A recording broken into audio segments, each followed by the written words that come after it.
Hello everyone! In today's video I will talk about wind loads in SCIA Engineer. There are two possibilities of how to apply the wind loads. One of them will be the automatic way by using the 3D wind generator, but this is limited to some forms or shapes of a structure, and sometimes they will not give the most accurate results. So then you will have to resort to the manual way of loading, which is what we're going to cover in today's video. These are the values that I will use. So we will use a wind speed of 25 meters per second to calculate the loads. And also we're using a category 2 for terrain. And the load transfer, this is really important, will be between the columns. So the focus of the tutorial will be loading only the walls of a structure. But if you can master this, then you can do it for the roof as well. And we're gonna use just one load case, so one wind direction, x direction. But if you can do this, like I said, in x direction, then you can copy and do the same for y direction and any other direction as well. Like always, there will be some problems while we apply the loads, and we're gonna try to fix them.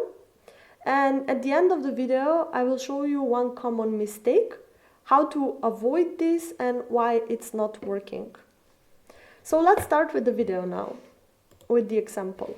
So we have here in SCIA a structure. The structure already has some loads on it, and now we will have to do the load case for the wind. So I'm gonna click on loads, into load cases to create a new load case. So here we create a new load case, and I'm gonna name it to Plove X. The description will be wind, of course, and the action type is variable. There is a possibility to choose between permanent and variable, but of course we are using variable. For the load group, now we will have to create a new load group. If I go on the drop down, you can see that there are some load groups, but these are for the other variable loads. So we're gonna need a new one for the wind loads.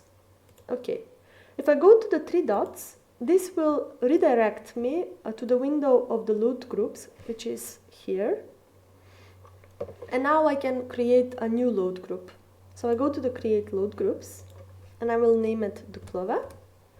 And the relation between all load cases that will be in this load group will be exclusive, meaning that they will not be combined together in a combination.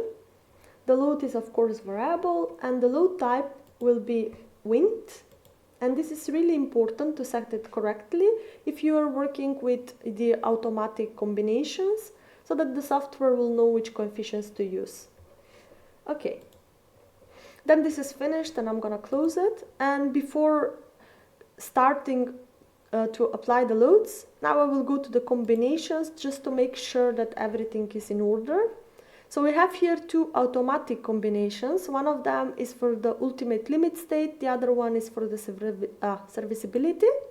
So for the ultimate limit state, I can see that in the list we have our new load case for the wind. And also for the serviceability, it's here in the list as well, which is good, so we can close this. Okay. So now if we want to apply wind loads, first we will have to use the load panels, and we will use these load panels to help us transfer the loads to the elements, to the correct elements. So I'm gonna go to panels. So here we have the load panels, and I will use the third one, which is panel with loads to 1D and edges. Okay. So I will leave it this like it is by default, but later, if I need, I will start adapting some of the parameters. Okay, and now I will start drawing the panel. So I will start from here.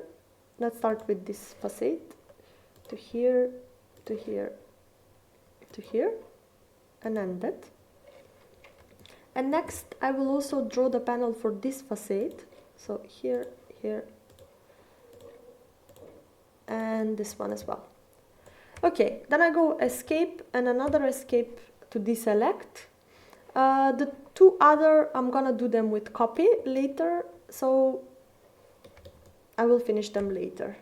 Okay, so the first thing you see that there is an arrow showing a direction. This direction means that every element that is inside the panel and it's normal to the arrow with a deviation of 5 degrees will be included into the load transferring or will take loads from the panel. There is also a possibility to change the direction, so we can go also in epsilon direction or we can use all directions. But because, like we said at the beginning of the video, the loads will be transferred between the columns, then I will choose the X direction. Another thing, you can see that there are some rectangulars here, and these represent the tributary area. So this is the surface of a load that will be applied to the element inside of this tributary area. So if I allow the volumes, you can see that this element takes this much surface of a wind load. Also we have the same for this element, for the element at the corner, and for all elements as well. Sometimes if you don't want to see these rectangulars, or you don't want to see the arrow, or you're not seeing them and you want to see them, you can do that by doing the right click on the view settings for all entities. Then we go to the first menu, structure, and then here we have the load distribution symbol, where now it's checked, so we're seeing it. If I do apply, now I don't see it. Go back again, and also we have the tributary areas, so we can display or also not display them, and so not see them. Okay, now let's move to the other facade, because this one looks okay. Now you can see that I don't see the tributary areas. To do that, I can click on here, and then I can go to update all loads and panels, click here, and now I see the tributary areas. But there is something strange in these tributary areas, and this comes from, you can see that also these two verticals from the truss are normal to this arrow, meaning that they're also included into the load transferring from the panel. But this is not what we want, and we want to exclude them. To do that, first, of course, we're going to select the panel. Then, under the load transfer method, we have selection of entities. And instead of auto selection, I will switch to user selection. So now I can click on the update edge beam selection. And here you can see that it says select beams, slabs, and edges. Most of them are automatically selected, so you can see here that there are some purple or pink lines representing which are included. So what we're gonna do is actually exclude, not include. So I'm gonna, instead of selecting, deselect. So what I'm gonna do is hold the control and then select this one, which is practically deselecting it, and again hold control and select this one, and then I go escape and another escape, and now this is fixed. So everything is okay with this panel, so I don't want to see the volumes, and I'm gonna select this one, and then use the copy to copy it on the other facade, yes, and then I'm gonna select this one, copy, and I'm gonna copy it to the other facade, yes, great. Okay, now let's move to this one. I'm gonna click on the arrow, update, looks great. Then move to the other one, click here, update, but it's not working. The problem is that we copied from here, but we were using the user selection, so the software, it's a bit confused. So what we're gonna do is switch again to the auto selection and allow the software to do naturally the selection. And now we can do the procedure again, go to user selection, then update. Now we have this message, and then we zoom in, hold the control, select this one and select this one, and then do the to escape, and now this is fixed as well. I'm gonna turn off this one as well. So we can see that the structure now, it's finished with the panel, so now we can start by applying the loads. First I'm gonna start with zone D because it's the easiest one, and for zone D I will use surface load on 2D. Okay. Now for the value, I have some values in here, so I'm gonna use 0.67. What I need in direction X and in global direction X. Okay. And I will apply it on this panel. Escape and another escape. Second, I will apply wind zone E. So again, surface load. Then I put here, let's see how much was it, 34. Okay. Then I put here 34. The direction is correct. Okay. And then I will apply zone E. Now that we have zone D and zone E, we want to apply ABC. But the problem with ABC is that they are not loaded throughout the whole panel, but they are just in a partition of the panel, so in the part of the panel.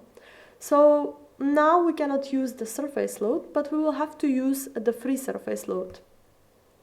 To use the free surface load, first you will have to have created a panel where you want to apply. Secondly, you have to do another preparation, and you will have to move the coordinate system into the plane of the panel. And secondly, the X and Y will have to be in plane of the panel. So these two axes are also in plane of the panel. The quickest way to do that is by using LCS. Then you click on this and we select the panel. So now the coordinate system moved, but also X and Y are in the plane of the panel. Okay. So now I go to the free surface loads and I will use a value of 0.94. So minus 0.94. I remember that we are now loading in global Y direction, so these two are correct. Another really important thing is to remember this. So the validities should stay to Z0 equals 0. This means that the load will be loaded only on the panel. So it will stay in the elements that are in the plane of the panel. So keep it this like it is. Okay. So now we want to load the zone A, and zone A has a length of 1.4 meters. I'm gonna go into the snapping and I will use a length of 1.4. I'm working with millimeters, that's why I have 1, 4, 2 zeros. And I will leave one repeat and start both. So now you can see that I have these 2 points, which represent 1.4 meters. So I will click on those 2 and then go to the edges, and now I have zone A. Secondly, I'm gonna load zone B. So I go here, I will use a value of 0.67. Okay. And now I'm gonna click this one and this one as well. And the next 2 I will need will be on 7 meters. So here, I go to the length, I choose 7 meters, and I'm gonna search for these 2 points. So they're here. So I click here, here, and then I close this.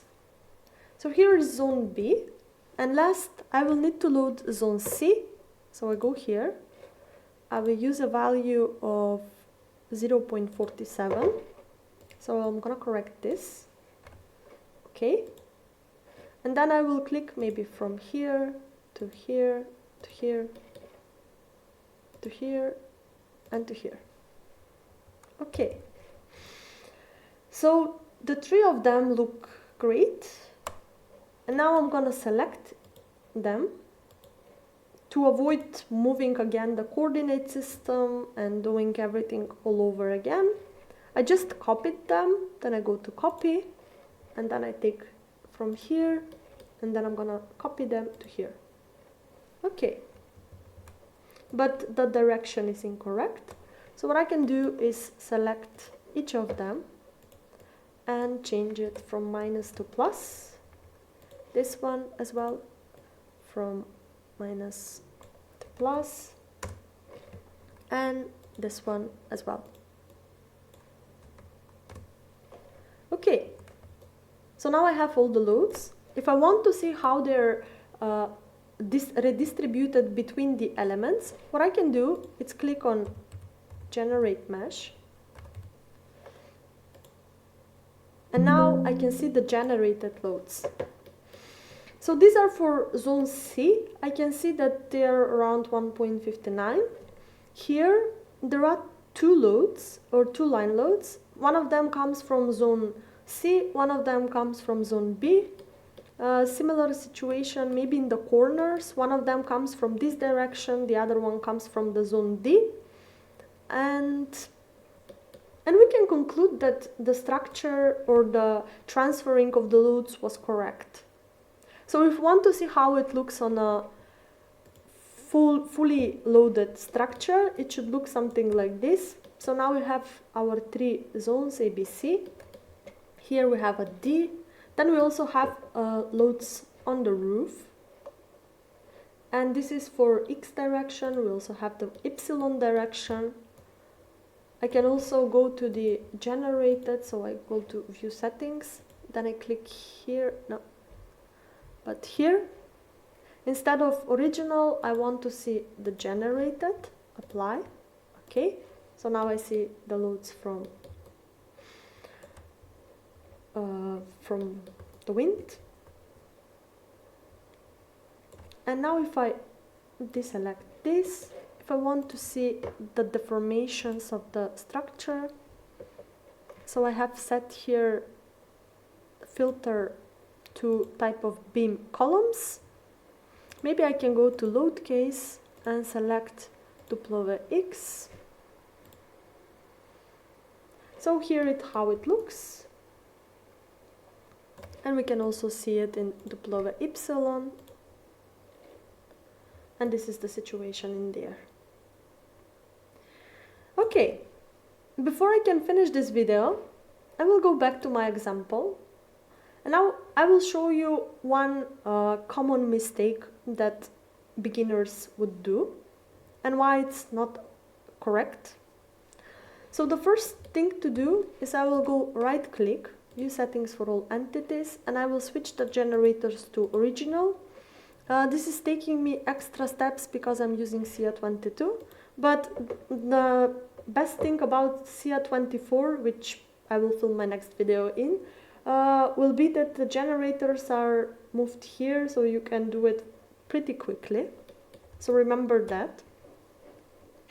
I'm gonna delete the loads on this facade, but I will also delete the panel itself. Delete, okay.